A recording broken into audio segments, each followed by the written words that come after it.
E pegando a outra bola, que seria exatamente a questão de home care, né? Que um dos pontos era o TEA, agora a população está envelhecendo, nossa pirâmide mudou. Então a gente está indo para um caminho agora de envelhecimento. E diga-se de passagem que os velhinhos aí estão superando. Logo na nossa vez, gente, você cuida de você, do seu corpo, porque a turma aí, 60 a mais, está se cuidando, hein?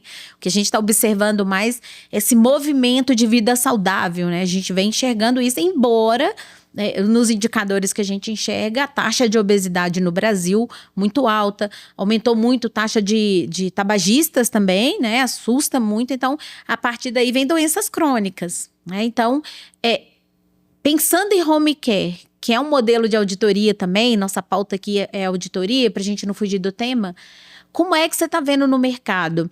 A gente está indo muito mais para esse modelo empacotado, nessa relação entre a operadora de saúde e home care, ou um modelo mais de conta aberta? Como é que está essa relação e se ela é produtiva mesmo ou não? Como é que será o caminho futuro disso? O home care ele tem uma particularidade, porque a gente precisa ser negociado com a família, grande parte é judicializado, né? Porque você não tem ali aquela negociação antecipada. Mas a gente tem as empresas, a maioria das empresas elas são terceirizadas. Essas empresas terceirizadas, elas gostam mais de fazer um modelo contratual de pacote.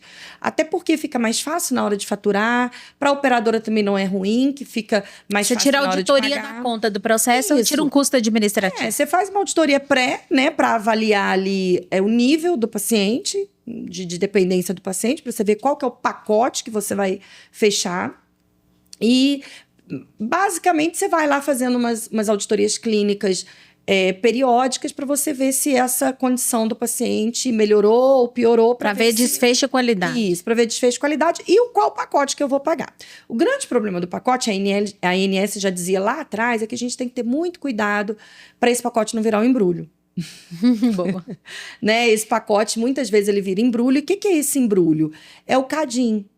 É o CADIM de cada. Não, então, ao invés de eu dar... CADIM, isso é nosso, mineiro. É o CADIM, mineiro. É o CADIM daqui, o CADIM de lá. Não, então, ao invés de eu dar um Rocephin, eu vou dar um Ceftriaxone. Ao invés de eu dar, então, um Meronem, eu vou dar um Meropenem. Entendeu? Então, ele vai articulando ali dentro e economizando. Porque, veja bem... porque está empacotado. Isso, está empacotado. Então, se eu dou um Meronem... Se não medir desfecho de qualidade. Se eu dou um Meronem ou se eu dou um Meropenem, não estou dizendo que um é melhor do que o outro, mas eu digo que esses são exemplos disso, né? Uhum. Se eu coloco ali... para mim, tanto faz se eu vou dar um oxigênio para o paciente ou não. O pacote está fechado. Eu não tenho... Sim. Eu não tenho... Qual que é a vantagem que eu tenho disso? E isso me amedronta um pouco. Porque... Mas pacote sem medir desfecho, aí vira embrulho mesmo. E aí é que está o problema. A operadora ela não tem mãos para isso. Ela não tem mãos para ficar medindo o desfecho. Então, o que eu sugeri lá na época, né, que eu estava lá dentro da operadora, e que sugiro para os meus clientes também. Falou, olha, se você tem condições de medir desfecho, vamos embora. É o pacote, não tem o que discutir. Mas se você não tem condições nem de visitar o seu paciente, que seja semestralmente, para saber se mudou a complexidade dele ou não, meu filho, não faça isso, porque você vai ter reinternação e você precisa pelo menos saber que seu paciente foi reinternado. Porque um paciente que vai para home care, ele só vai para home care se ele estiver estável. Ele pode ter a condição que for.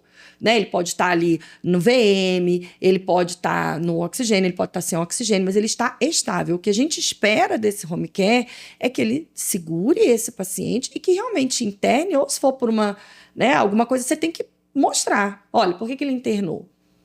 E aí, a operadora não tem nem esse controle, Priscila. O grande problema é isso, sabe? Então, o paciente ele internou, não tem nem esse controle. Eu já peguei cobrança de home care com paciente internado em hospital. Tava cobrando o quê?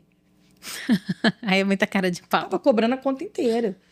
Né? E por incrível que pareça, voltando lá na questão das tecnologias e tudo, um dos grandes problemas para a gente hoje, inclusive para IA, Big Data, o que for, é a interoperabilidade. Os sistemas não conversam com os outros. Eu passei por isso. Vários sistemas que foram implantados novos dentro da operadora de saúde, onde eu trabalhei durante 14 anos.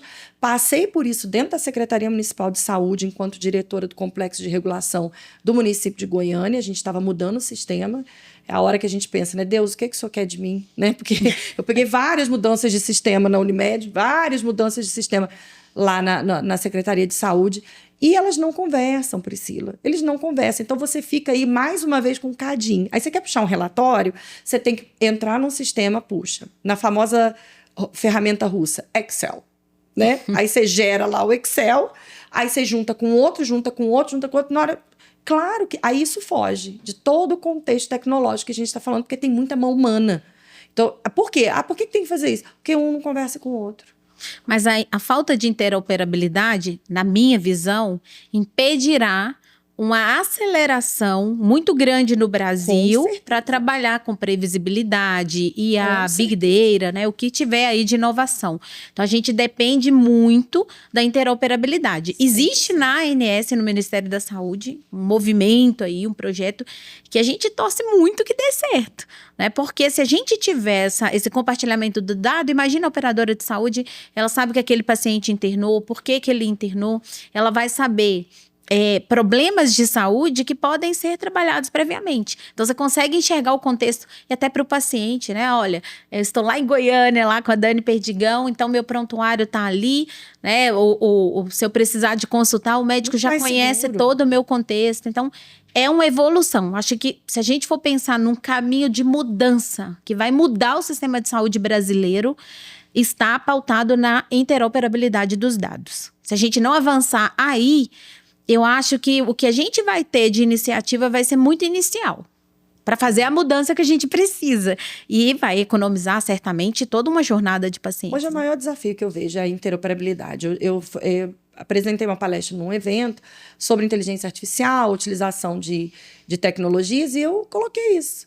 Que para mim, o maior desafio é a interoperabilidade. Eu não falei de pessoas, eu não falei de interoperabilidade. É um conversar com o outro para que a gente tenha dados seguros. Agora, por que eu amo trabalhar com os programas de acreditação? Que aqui na Valor, nós somos especialistas na implantação da ONA nível 1, nível 2 e nível 3, e o que está lá no Manual Brasileiro de Acreditação, falando exatamente disso, da qualidade da informação, dos dados, da segurança dessa informação, né, de como essa informação está ali, né, provida, como é que ela está sendo bem feita, exatamente para você gerar um resultado assistencial. E aí a gente vai lá para a norma da ANS, RN 507, o que está falando lá na seção 1, dados, informação. Então, tá todo mundo ali no ambiente dos programas de qualidade, de acreditação, e que sim, de fato, fomentam melhores modelos de remuneração para os prestadores nessa relação. Isso é requisito. É requisito de programas de qualidade de acreditação. Então, eu fico feliz demais, porque trazendo aqui para o nosso lado, que a gente está o dia inteiro aí trabalhando com os programas de acreditação, quanto que está todos os programas atualizados, e vai ter esse ano revisão do manual da ONA, né? Então, a gente está super ansioso para ver o que vai vir ali do manual. Tem evento também esse ano da ISCOA, né, que vai ser aqui no Brasil, em São Paulo. Então, a gente está levando trabalho lá na Valor, tem 2 trabalhos que a gente está levando. Então, eu tenho certeza que vai vir muita coisa, vai fomentar muito esse mercado nosso aqui de qualidade. Obrigada por assistir esse corte. Se você quiser assistir o episódio completo, está no primeiro link em nossa descrição, e também os demais links de todas as demais plataformas digitais que a Valor e Saúde tem acesso. Muito obrigada e até a próxima!